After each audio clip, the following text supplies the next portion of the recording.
ಹಣಕಾಸು ಸಚಿವೆ ನಿರ್ಮಲಾ ಸೀತಾರಾಮನ್ ಈಗಾಗಲೇ ಆಗಮಿಸಿದ್ದಾರೆ. ಈಗಾಗಲೇ ಇವತ್ತು ಕಂಟಿನ್ಯೂಸ್ ಆಗಿ ಮೂರನೇ ಸುದ್ದಿಗೋಷ್ಠಿ ನಡೆಸಿ ಪ್ಯಾಕೇಜ್ ಅನ್ನು ಕೂಡ ಘೋಷಣೆ ಮಾಡಲಿದ್ದಾರೆ. 20 ಲಕ್ಷ ಕೋಟಿಯಲ್ಲಿ ಇವತ್ತು ಯಾರ್ಯಾರಿಗೆ ಅನ್ನೋದು ಬಹಳ ಕುತೂಹಲಕ್ಕೆ ಕಾರಣ ಆಗಿದೆ. ಈಗಾಗಲೇ ಸುದ್ದಿಗೋಷ್ಠಿಯ ನೇರ ಪ್ರಸಾರವನ್ನು ನೋಡ್ತಿದ್ದೀರಾ. Draw your attention to the speech given on the 12th by the Honorable Prime Minister, who, referring to Atmanirbhar Bharat, had spoken about supply chain reforms and how technology-driven systems should work, and also how the demography will have to benefit from it.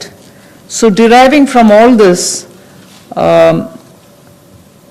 today the third tranche of announcements which are being made is focusing on agriculture and allied activities. Agriculture, fisheries, dairy, animal husbandry, and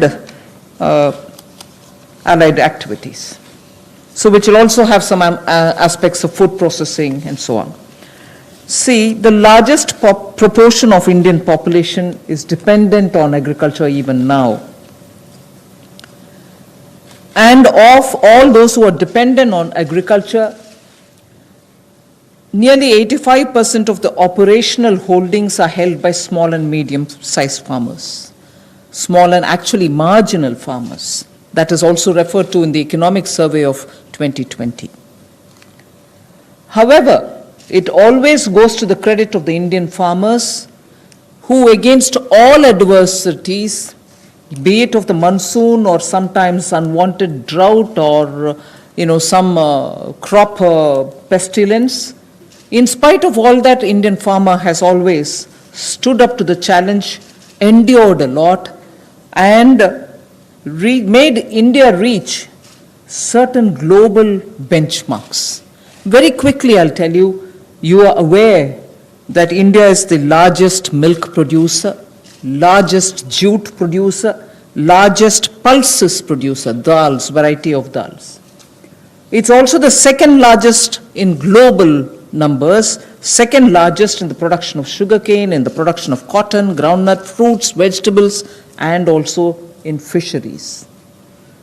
India is also third globally placed in the production of cereals.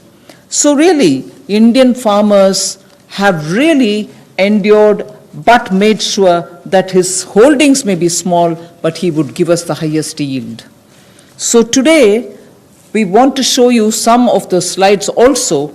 Very quickly, without spending much time, I'll tell you what kind of support systems that we had established during the lockdown period, so that, as you are aware, keeping all the respects for social distancing and also ensuring all kinds of preventive measures are taken during the lockdown. It goes to the credit of our workers in the fields, our farmers, the peasants and the marginal farm landholders, that they almost concluded the Rabi crop harvest.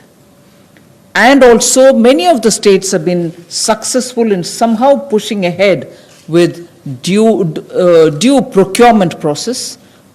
The crops have been largely procured in the wheat and the rice growing areas. The process is ongoing, but it goes to the credit of our rural population.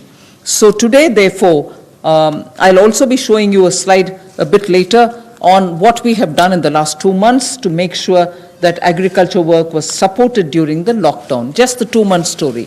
But otherwise, post that, I'd like to highlight what are we announcing today for supporting agriculture and allied activities. I'll be announcing 11 measures, and from among them, 8 of them relate to strengthening infrastructure, strengthening capacities, building better logistics, and so on. So 8 of the 11 relate to such things where government allocates money, activities will be undertaken in such a way that very quickly we can ramp up on storage capacities, logistics, and so on. The rest 3 today of the 11 will pertain to governance and administrative reforms. So that's the picture I'd like to put before you. But before we go to the slides, in Hindi. नमस्कार नमस्कार